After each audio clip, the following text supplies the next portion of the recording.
Hi, my name is Tynesha McHarris, and I'm the founder of Black Harvest. On September 15th, 2020, a group of incredible Black women came together to pen the following open letter. My colleague and dear friend Teresa Younger, CEO and president of the Ms. Foundation for Women, and I were two of these women. Thank you, Tynesha. The letter reads, 57 years ago, just over 2 weeks after the historic March on Washington, 4 Black girls, Addie Mae Collins, Denise McNair, Carol Robinson, and Cynthia Wesley, were murdered by a Ku Klux Klan member who bombed the 16th Street Baptist Church in Birmingham, Alabama. Their tragic deaths further galvanized the civil rights movement, ultimately leading to the passage of the Civil Rights Act of 1964, which outlawed discrimination based on race, color, religion, sex, and national origin. Decades later, millions of Black girls and young women are still being denied justice. And at this very moment, Black Lives Matter has emerged as our nation's largest political movement and racial justice receiving unprecedented philanthropic support. And yet, Black girls and young women still remain adultified, victimized by violence, and erased from the very same social justice movement for which they continue to risk their lives. We, Black women, and femmes, activists, artists, educators, organizers, and philanthropists have come together in this historic time to call attention to the fact that Black girls in the United States are in crisis. From discrimination in education and healthcare to sexual assault and policing, the lives and livelihood of Black girls and young women are notably absent in public narratives, policies, and justice movements, most critically addressing inequality and racial trauma. They face significant barriers to educational achievement, economic and political equity, and are the recipients of deeply embedded racial and gender biases in the media, public policy, research, and philanthropy. According to the Ms. Foundation's landmark study on philanthropy, women and girls of color account for only 0.5% of $66.9 billion allocated by foundations, totaling just $5.48 per women and girls of color in the United States.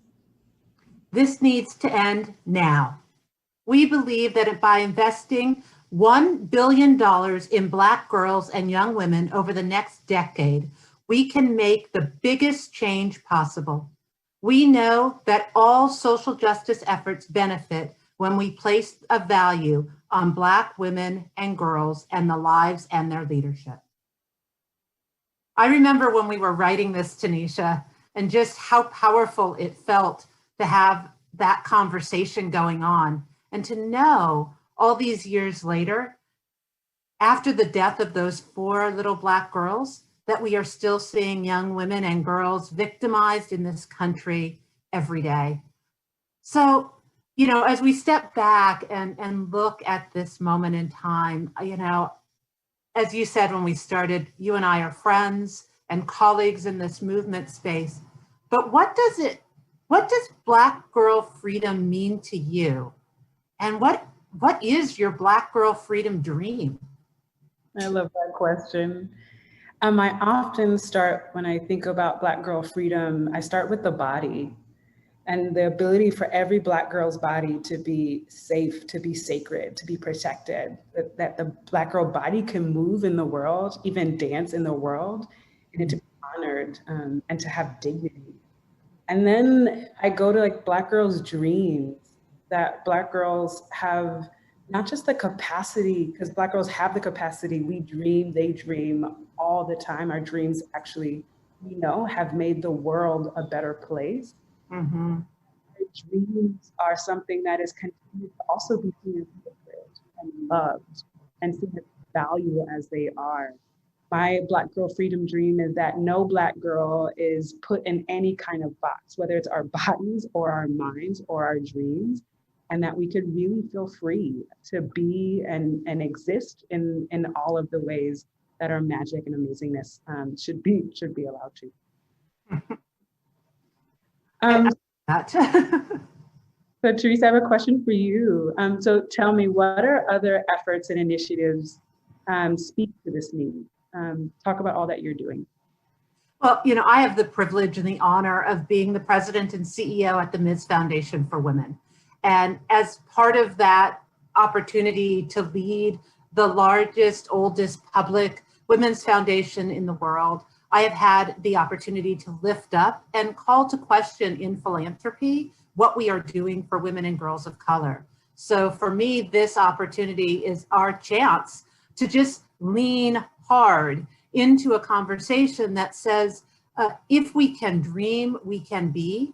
And what greater time now than to be and to dream, and to call on women and people's collective power across the country about what we can be doing together and what it looks like to trust that Black girls and young women get to formulate the world they want to be in. And we know, I say oftentimes, in the pebble of inequality, in the pool of inequality, there are a lot of people. And when we drop the pebble, right now with this Black Girl Freedom Day and Black Girl Freedom Week, we are talking about dropping that pebble over Black girls and young women and letting those ripples just affect everybody else who's in that pool. And so the work that I'm doing is to try and galvanize folks to, particularly philanthropy, to move money, to let Black women and girls know that their dreams need to be supported, and to require, request, and ask that dollars get moved to Black women and girls. What about you? What are your efforts and initiatives that you are doing that speak to Black girl freedom? First, I love everything that you named, and always love and appreciate you, Teresa, for the ways in which you continue to love and dream for and with Black girls.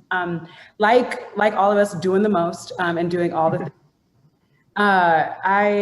One is I'm really lucky to be on the board of grant makers for girls of color, and that work to really be able to continue the dreams of the Black Girl Freedom Fund and do that alongside you. And so that's one. I'm excited and honored to be in partnership and supporting the Movement for Black Lives, which is really doing some of, a lot of the Black-led infrastructure work, but really work to think about ending patriarchal violence and the ways that Black women and Black girls and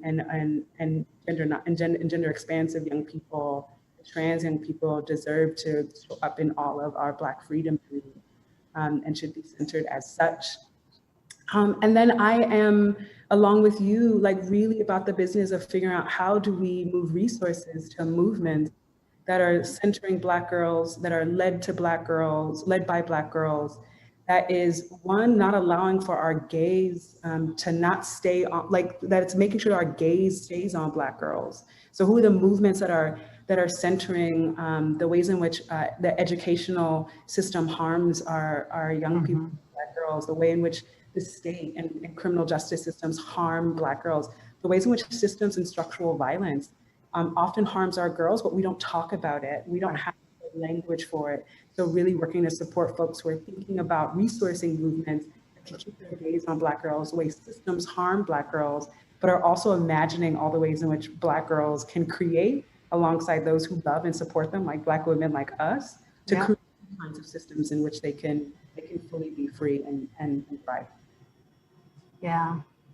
I just want to throw in there, because, Tynesha, what you say is so true. And we forget sometimes that the amazing Black women leaders we have today were Black girls who dreamed, right? And you and I were Black girls who dreamed of a day when we could sleep through the night and be safe in our homes, be safe in our schools, could be comfortable in our skin, could speak our truth and be seen and heard.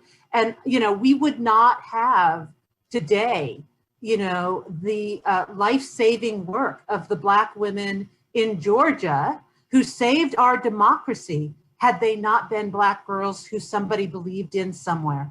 And, so we understand the power that Black women and girls have. And right now, what we know is for this country and our democracy to really thrive and to succeed, we need to be lifting up every Black girl and young woman and all that they have to offer to us. And I just find that a really powerful and touching reality that we just, when I think of Black Girl Freedom Fund and Black Girl Freedom Week, and I just think of myself as that little 7-year-old and thinking what it was like to just dance and to not carry the weight of my ancestors and all they had done, right?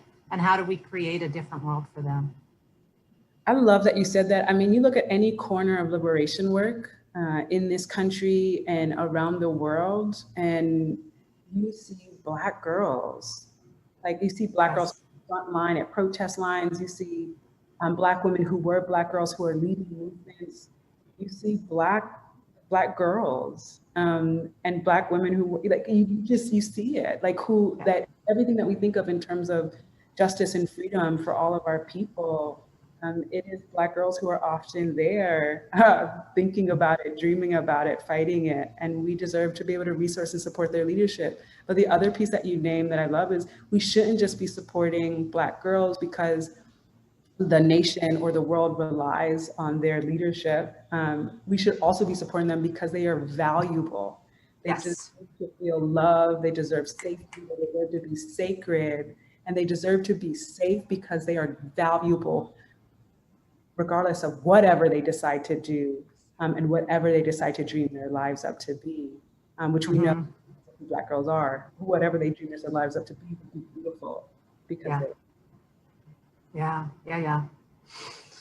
So tell me, speaking of the Black woman who was once a Black girl, why did you decide to be the co-founder of the 1 Billion for Black Girls? Like when you said yes, what was going on in your spirit that made you say yes?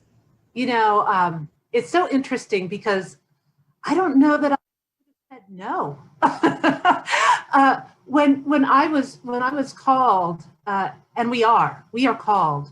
When I was called and invited to come into the conversation, all I could think of was, all of the women who have come before me and who have done this work, and why not now? Why not say yes now? Why not put our stake in the ground right now for $1 billion over the next 10 years? I mean, that we weren't saying it all has to happen right this minute, although it deserves to happen right this minute for Black girls. We said it needs to happen over the next 10 years, $1 billion for Black girls over the next 10 years. And so when I was asked to come to the table to be part of this thought partnership, this leadership, this call, this demand to lift up Black girls, in my heart, I knew there was a teacher who lifted me up when I was young and who said to me, you can do this. And I thought, boy, what if we have another 10 years where we are seeing girls being devalued and Black girls being devalued and disrespected in marginalized in ways that we just cannot continue to do. Now is the time. And so, having been a co-founder of Grantmakers for Girls of Color and having been at the Ms. Foundation, where we have centered our work around women and girls of color, it felt only natural that I could lean into calling on our society, our government, our philanthropists, and individuals throughout this country to make a real investment in Black girls. And so I felt honored. It's not really the why did I do it? It's really, I was tapped and somebody asked me to come to the table. And I think of all the tables that we have not been invited to, and the founders of the Black Girl Freedom Fund, we all came together, based on the fact that we believed in each other and we understood the role and responsibility that we had in doing this work. And I want to lift up those who were the catalysts for the Black Girl Freedom Fund, because I think these are names that sometimes we know all the names of the women that are doing work and sometimes we don't. But Dr. Monique Morris from G4GC, Grantmakers for Girls of Color. Latasha Brown from the Southern Black Girls and Women's Consortium. Tarana Burke from Me Too and the Me Too movement. Fatima Goss-Graves from the National Women's Law Center. Joanne Smith from Girls for Gender Equity. Salamisha Tillett and Scheherazade Tillett from A Long Walk Home. These are all women who, realized that if we did not take this moment to lift up Black girls and do it together as Black women, and we did not find that value, then nobody would find that value. And so it's really been amazing, and I feel honored to be able to call the country out on what they are doing and asking them to start valuing now Black girls. That's right. I love that. Thank you for lifting up the names. We've got to lift up the names of our family who do the work and get us to where we are. Yeah. They're doing great work. I mean, those names that I just read, they will be down in the history books. Those are some real Those are real sisters who are doing the real work out there and who are trusting, right? I think sometimes we forget to trust, who are trusting that the voices of young women and girls, Black young women and girls, need to be heard.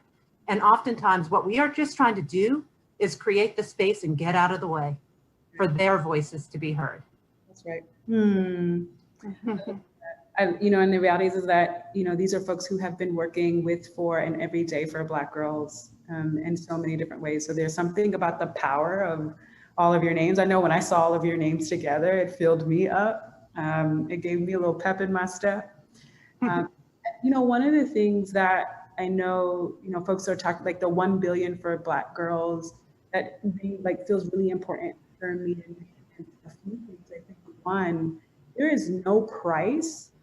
There's no dollar amount that you could put on the price on the value of Black girls' freedom. No. There's one.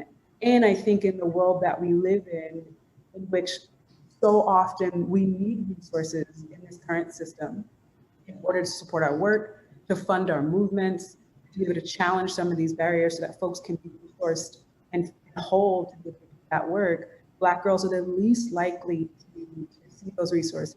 Black girl and Black women-led organizations are the least likely to get access to those dollars. Yeah. This 1 billion is saying we need to fund it all. And I love it because it's about leading with abundance. There are enough resources to fund all of our movements. There are resources to be able to support the movement at a scale like we want our movements to win. And so that's a part of the reason why I really love that it's 1 billion for Black girls, because we need to fund it all, and we need to fund it with abundance in mind. Yeah, and I think sometimes people disconnect how many dollars that philanthropy is actually putting towards Black women and girls. I mean, I think you gave the stat, we listed the stat in the letter, which was actually less than 0.5% are going to women and girls of color. Overall, on average, on an annual basis, it was about $15 million in totality going to Black women and girls in this country. Now that number has gone up, thank goodness, slightly, but that's nothing in comparison to the amount of work that we are doing. The Ms. Foundation, one of the things I'm most proud of these days is the Ms. Foundation for Women did a report called Pocket Change, how women and girls of color are doing more with less.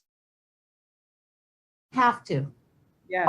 $1 billion for Black girls, Black Girl Freedom Fund is really an opportunity to say we should not have to do more with less.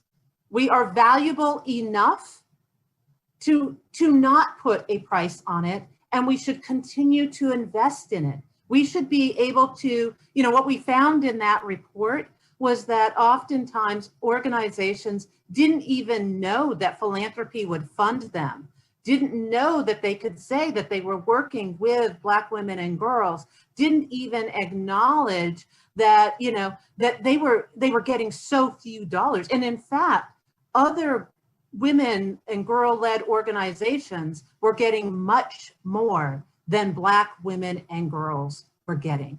So, you know, this opportunity to say $1 billion for Black girls is not too much to ask.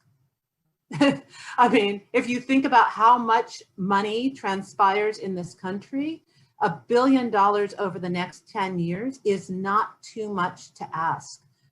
And what it could do if we could actually live into what that would help grassroots, women of color, girl of color-led organizations throughout this country. And we can get there if everybody is participating in it, which is why I really love the work that you are doing, Tynesha, also, is because what you're saying is we don't have, it's not an either an or, we can all get there and everybody has a role to play. And I really appreciate what you're holding in trying to help people get into the area of saying, yeah, that it is okay.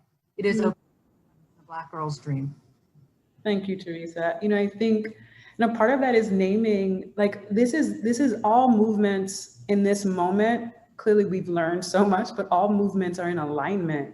We need to fund it all. That's why I love the leadership of the Black Girls Freedom work, the $1 billion for Black Girls campaign. That's like, fund it all. There are enough resources to fund all of our movements and over time. And what the movement that often gets pushed aside is one that is sitting at the intersections of race, gender, class, and age. And where you find at those intersections are our Black girls. And so we are in a moment where our movements are in lockstep and naming, fund it all. We cannot be in a place where our movements are in competition with each other. Those days are over. That's right. That's right. For resources to be able to support our folks that our leadership can be whole. And what would it look like for organizations and movements led and centered by Black girls did not have to spend more than half their time fundraising? What would that put them up? I think that would get us closer to Black girl freedom. And so that's why I'm also calling on this. It creates a space that resources should not be the barrier, and it should also not be the distraction. Exactly. So they can focus on freedom work. Yeah, you know, when I listen to you, I'm also reminded by the fact that funders also have to step into what they are doing. They have to name it.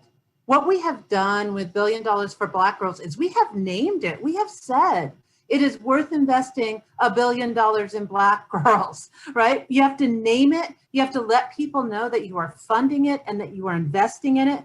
We also then need to track it. You know, one of the things that we're doing at the Black Girls Freedom Fund and for Grant Makers for Girls of Color is tracking the dollars. It should not be any one group that is doing this. This should be all of us doing it. And then we need to increase it. We shouldn't stop at $1 billion over 10 years. We have to continue to invest in the livelihood, the dreams, and changing the outcomes of Black girls and young women as we move forward. So, you know, one of the things I push philanthropy for, and anybody who is investing, name what you are doing, name it, track it, and then increase the amount. Each year we should be increasing the amount that we are giving to sustain and grow what that future could look like. Because the dreams, if we can fund the dreams of Black girls, they will become bigger and bigger and bigger dreams. And what a great thing that would be. So I just want to say, for anybody who's listening out there, name it. Say that you're going to fund Black girls. Say you're going to fund Black young women. Say you're going to fund Black women. And exactly what you said, it doesn't mean that you don't fund other things. It means in addition to, we are coming from a place of abundance, not a place of scarcity. Love that. You know, they say, although budgets are, you know, we'll talk about budgets later. I don't like doing budgets myself. But we're talking to folks who can resource this movement. Our budgets, if anything at all, are value statements. So the question is, how much value Black girls? Yeah. And the reality is we have to be able to make sure we resource Black girls, one, because our movements deserve it, but two, we are seeing over and over again the ways in which Black girls are victimized and harmed. And the consequence is not me, but is deserving for that Black girl to be seen as sacred. And so part of this is not just around resourcing our movements to do that freedom work. It's about making that statement, as Teresa is naming, that our Black girls deserve to be safe. Our Black girls deserve to be able to have their bodies, their first home, walk anywhere without being fearful. And they also deserve to experience their girlhood in true freedom, where they can dream and think and be and experience joy and not be confined by the harms of the state or the harms of systems and structures. So that when you resource the movement and you do it publicly and loudly, you are saying that Black girls matter. And that statement is as important as resourcing the movements. Yeah. You know, I know we only have a little bit of time left, Tynesha, but I did want to just lift up one of the challenges, or one of the questions that I wanted to ask you about is, what do you think are some of the challenges of supporting Black girls and the organizations that they're trying to put together and run? Like, you know, what are some of the challenges that organizations supporting Black girls face in getting the resources that they need? I'll say it in three really quick ways. First, I think a part of the challenge is that we don't see the urgency of Black girls' work and Black girls' leadership.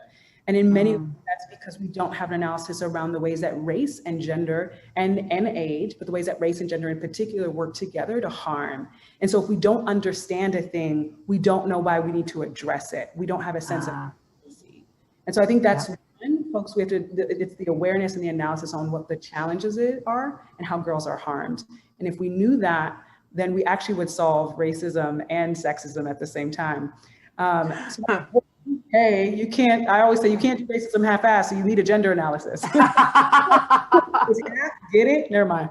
I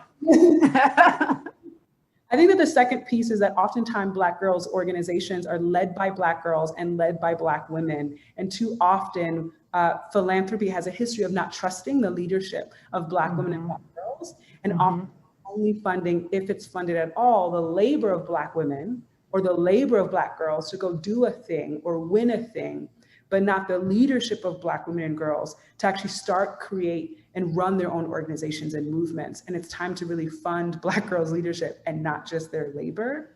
And I think that the third piece is other funders need to talk to each other, other donors need to talk to each other. It's time that we match the urgency of the actual movement. So this is a space where funders can organize, where donors can organize and see that they're not alone in resourcing Black girls' work. This has been an amazing conversation. I love when we get a chance to talk, and there's nothing more filling either one of our hearts than talking about Black girl freedom, Black girl joy, and what it would look like to have $1 billion for Black girls. And as we celebrate Black Girl Freedom Week, you know, this is just an opportunity for us to continue to support our sisters in the work that they are doing, and our siblings in the work that they are doing as they step forward. And now's the time, I think, for those of us who can, to figure out how we're going to support this $1 billion for Black girls today, tomorrow, and into the future. And Tynesha, I will give you the last word on our conversation. Just right on. Right on. I love you, Teresa. I love all the folks who are behind this effort. And I'm excited about what we get to tell Black girls everywhere about how much we value them and how much their freedom is worth all of this work, all of this excitement, but that we will do all it takes to make sure that they are all free. And so I'm just excited about this effort and excited about being in conversation with you. Thank you so much.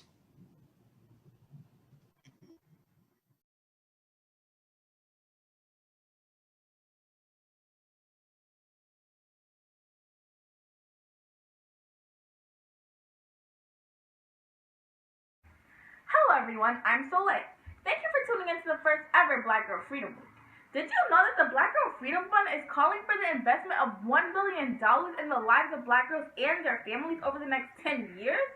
You heard me, $1 billion. The Black Girl Freedom Fund is a call to robustly invest in Black, cis, and trans girls, gender-expansive Black youth, and not only that, but it's also to work together in co-creating a future where we can all be safe, free, healthy, and thriving. Do you know of an organization of individuals already uplifting Black girls and gender-expansive Black youth? You do? Well, tell us about them, because the Black Girl Freedom Fund wants to learn all about the powerful organizations, people, collectives, and places that do the work. You can take action and help us find them and elevate their vision. Go to 1billionforblackgirls.org and take our survey. A few minutes of your time will help ensure a more beautiful, just, free, and inclusive tomorrow for Black girls, Black gender-expansive youth, and their families. So go ahead. Go to 1billionforblackgirls.org and look at the link in our social media bios and take our survey. That goes for you too, Black girls.